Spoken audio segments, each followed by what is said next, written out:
তো আজকে আমি এসে বললাম, আমি তিয়াশা দাস অনেক দিন পর একটি ভিডিও নিয়ে আসলাম। আজকে আমি আপনাদের বলবো এক বাড়ি বিষয়। বাড়ি জানি আমরা আমাদের পরিবারকে নিয়ে সুখে দুঃখে একসাথে থাকি, যদি এ বাড়ি হয় আপনার মৃত্যুর কারণ। হ্যাঁ, আজ আমি এমন একটি বাড়ি নিয়ে কথা বলবো। জাপানের নাগোয়া শহরে একটি বাড়ি। এ বাড়িকে অনেকে অনেক নামে জানে। অনেকে বলে ইয়েলো হাউস, অনেকে বলে ট্রায়াঙ্গেল হাউস, যাই নাম হোক। আজকে আমরা জানবো এ বাড়িতে কি আছে, কি এর রহস্য। এ বাড়িটি বানিয়েছিল এক কাপল। তারা তাদের সব সেভিংস এর টাকা লাগিয়ে দিয়েছিল এবং তারা ব্যাংক থেকে লোন নিয়েছিল। তারা বাড়িতে ঠিকভাবেই থাকতে শুরু করে। তারা দুজনেই খুব পরিশ্রম করে এবং তারা দুজনেই চাকরি করে, কিন্তু তারপরেও লোনের টাকা কম পড়ে যায়। তার স্বামী লোনের চিন্তা নেশা করতে থাকে ও জুয়া খেলে।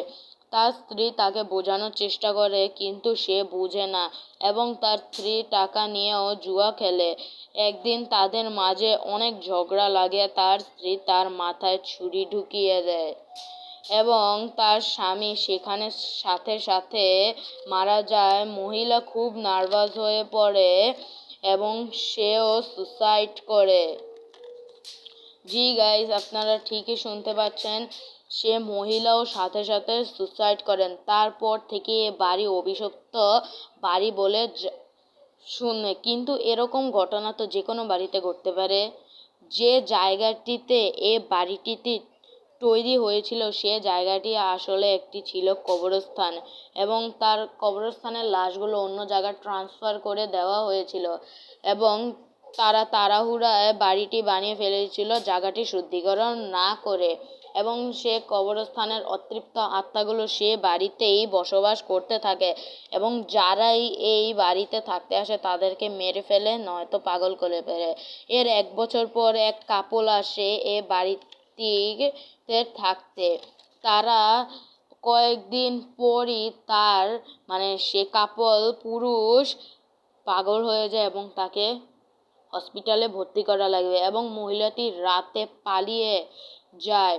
পুলিশ এসে পাশের বাড়ির লোকেদের জিজ্ঞেস করে জানতে পারে প্রতি রাতে নাকি ওই কাপলদের চিল্লানোর আওয়াজ পাওয়া যেত। অনেকে তো বলে তারা নাকি ওই বাড়িতে এক মহিলাকে দেখা যায়।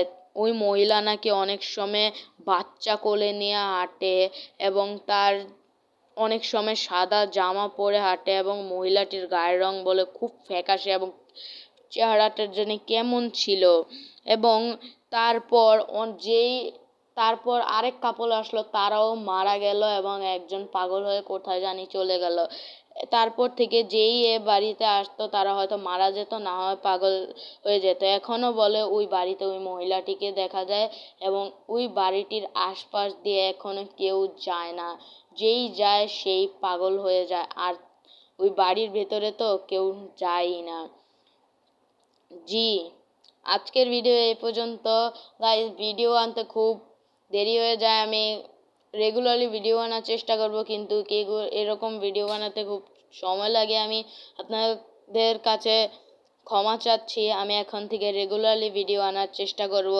তো আমার ভিডিও যদি ভালো লেগে থাকে আপনারা সাবস্ক্রাইব এবং কমেন্ট করে আমাকে জানাবেন এবং আমার পাশে থাকবেন। Bye guys.